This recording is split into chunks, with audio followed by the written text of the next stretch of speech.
Thank you, Ate Jess. I remember the first time na ako po ay na-invite CWA Bayan. I think it was a conference 7 years ago.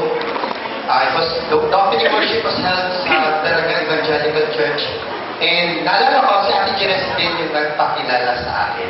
And thank you, by the way, for singing a happy birthday song for me. So, yun nga lang, hindi ko kayo pwedeng imbitahin. So, medyo malaki ang gagastusin kung i-invite ko kayo. Thank you also for the choir. The title of the song na kinanta po ng choir is Amazing Grace. It was sung by an amazing choir with amazing voices, sung to an amazing congregation, no? And together worshiping an amazing God. Amen po ba? Amen. May pag-usap po ako, no, sa araw na to. Una, allow me po to walk around. Kinakabahan po kasi ako pag nandito sa likod ng pulpito. Mas comfortable ako pag naglalakad. At least, nagtatanggal yung nervous pa. Okay lang po yun? Maglalakad-lakad ako dito. Or pwede po ako maglakad ng ganyan. Okay lang. Second, allow me to speak in various dialects. Pero hindi pa ako magbibicol kasi we have a guest na hindi marunong magbicol. Hindi mo pa ako pwedeng magdiretso ng Tagalog at baka ako ay masarapin, ako ay kapalento. Mahirap na. No? So I'll be speaking in English, Tagalog, halo-halo po. No? Okay lang po yan? Third, kaya po ako magsalita, I always engage the participation po ng ating mga tagapag-inig.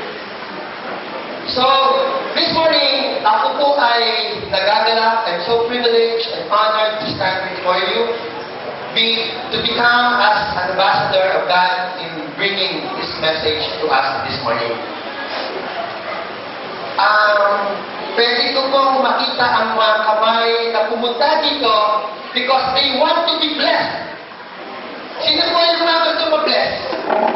Lahat po tayo gusto natin ma-bless. So, as we stand, can I request everybody, we will pray. We will storm the gates of heaven. Let us all rise. Tayo po tayo lahat. Tayo po ay mananalangin. I want everybody to hold the hand of yung katabi niya. If we could form a chain para hindi po hindi po tayo maputol. And we will together invoke the presence of Almighty God in this place. Shall we all bow down our heads in prayer? Spirit of the living God, fall fresh on me. Spirit of the living God, fall fresh on me. Bring me, move me, heal me, use me. Spirit of the living God, fall fresh on me. Come, Holy Spirit, we need you. Come, Holy Spirit, we pray. Come, reflect your power. Come in your own special way. Yes, Father God, united as we are, united in our faith, united in the Spirit, we come before you, Father, as a church, blessing your name, lifting your holy name on this place. We ask you, Father, to bless us individually, bless our families, bless our communities, bless our churches, even the whole United Church of Christ in the Philippines. And pour out, Father, your Holy Spirit upon this place. Seal this place with the precious blood of the Lord Jesus Christ. And we invoke, Father, your presence. And as I speak, Father, may you speak through me.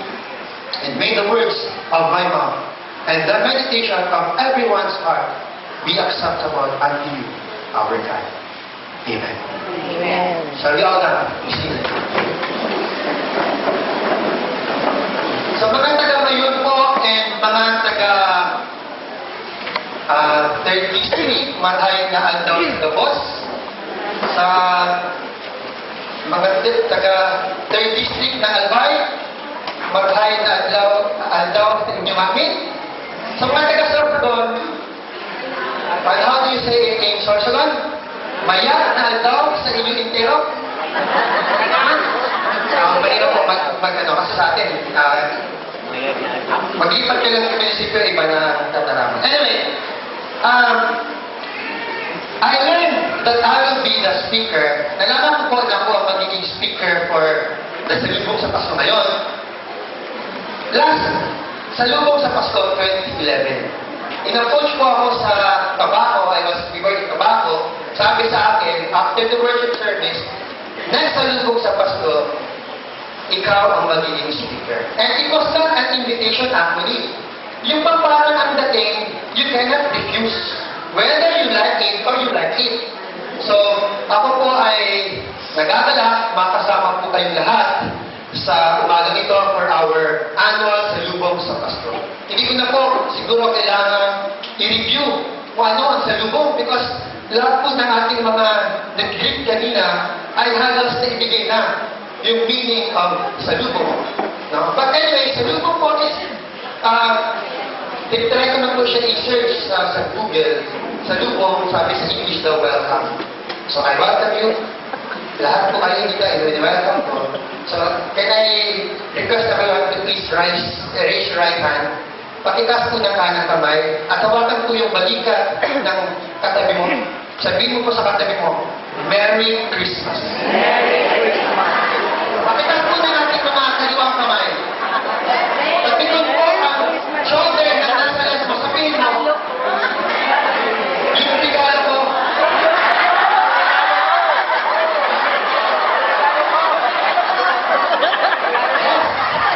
Christmas is all about gifts. So, it is the first day of December. And, of course, we will be celebrating Christmas in less than a month. So, I asked Manay Gitay, sabi ko, ano ang theme? What will be our theme for the Salubong sa Pasko?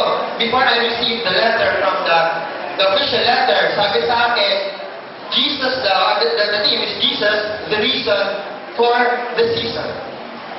Let me give you some trivia. Wala akong pang-gift, sayang. Who is the star for all season? Vilma Santos. Hirap-hirapan natin. Who is the singer for all season? Nora? It's Marcos season. And what is the happiest season? Christmas. And the longest season is where? In the Philippines. Di sa pag nag-bend na, start already of the Christmas season.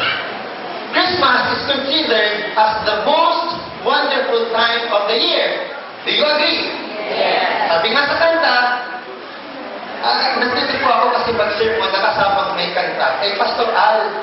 Kasi si Pastor Al sa amin, pag may mga times na nag-sermon siya, kumakanta, sabi ko, pwede pala. Kaya sabi ko, kahit mag-incorporate din ako ng kanta, pagkakataon na makapagkanta. So, di ba yung song na, it's the most wonderful time of the year, with the kids jingle belling and everyone telling, be of good cheer, it's the most wonderful time of the year. It's the happiest season of all. And diba, ganun yung lyrics niya. Yes, I believe, personally, that Christmas is the most wonderful time of the year. Sa inyo po, is it the most wonderful time of the year? Yes. 2 days ago, I was invited to speak before a crowd of teachers in Tabaco. It was, I think, the founding anniversary of DepEd. Pagpasok ko sa room, may topic was about financial literacy. Pagpasok ko sa room, andun na yung mga teachers.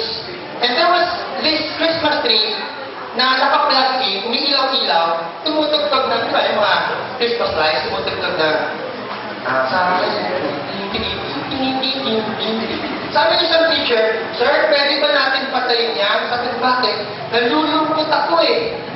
Sabi ko, Christmas songs? Nalulungkot ka? Opo. Bakit? Kasi wala kang panggastos. Don't you know that for some people, Christmas is so depressing. Ayaw nilang mag-celebrate ng Christmas. For some people. And according to some facts, in the United States of America, ang Christmas season, yan po ang may pinakamataas, no, na recorded suicide. Bakit? Why do you think, for some, nalulungkot sila when it comes to Christmas? No? Because people are complaining from stress. Na-stress po tayo pag Christmas. Ako na-stress ako minsan.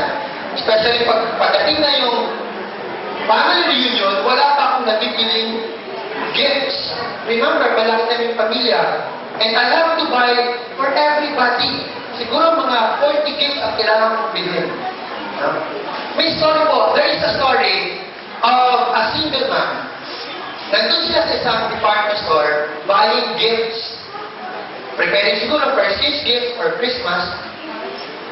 Then, she was on the grocery preparing sa ihahanda for the Christmas Eve. And then, pagdating niya sa cashier, ang haba ng pila. No? Blockbuster. Then, kailangan ng pila siya. Pag kumanda niya sa mga gifts, yung dalawa ng bata will get a toy. Mommy, I want this. Mommy, buy me this. Mommy, this one. Na-stress niya yung mother.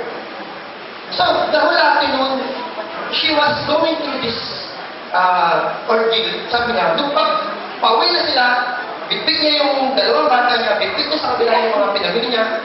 She rushed into the elevator, baba siya.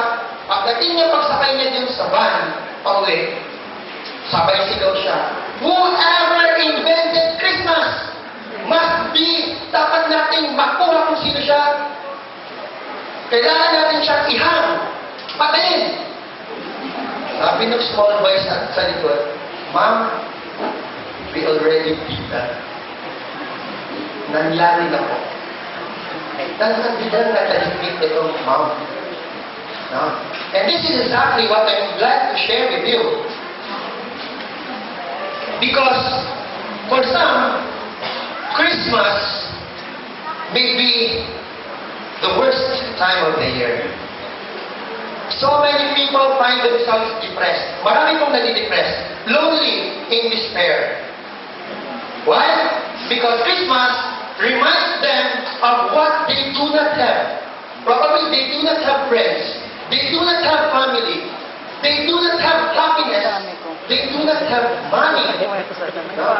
They are reminded of these things. But when we look at the Christmas message, the scriptures that have been read to us, it is a message of hope. Paglao. Tama po ba? Okay.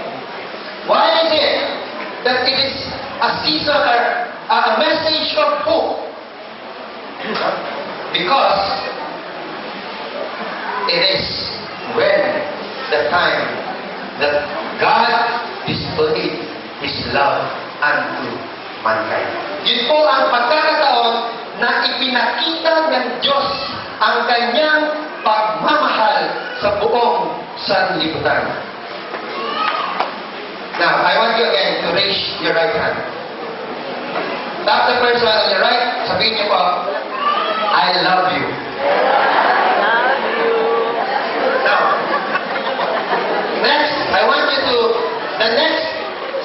yung tao sa left mo, sabihin mo, I love you too, may kasamang hug. Ay, kiss ko yan. Samahan mo ng hug.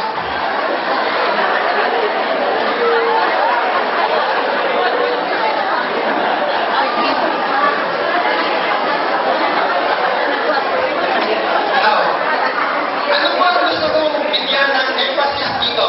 Alin po ang mas meaningful?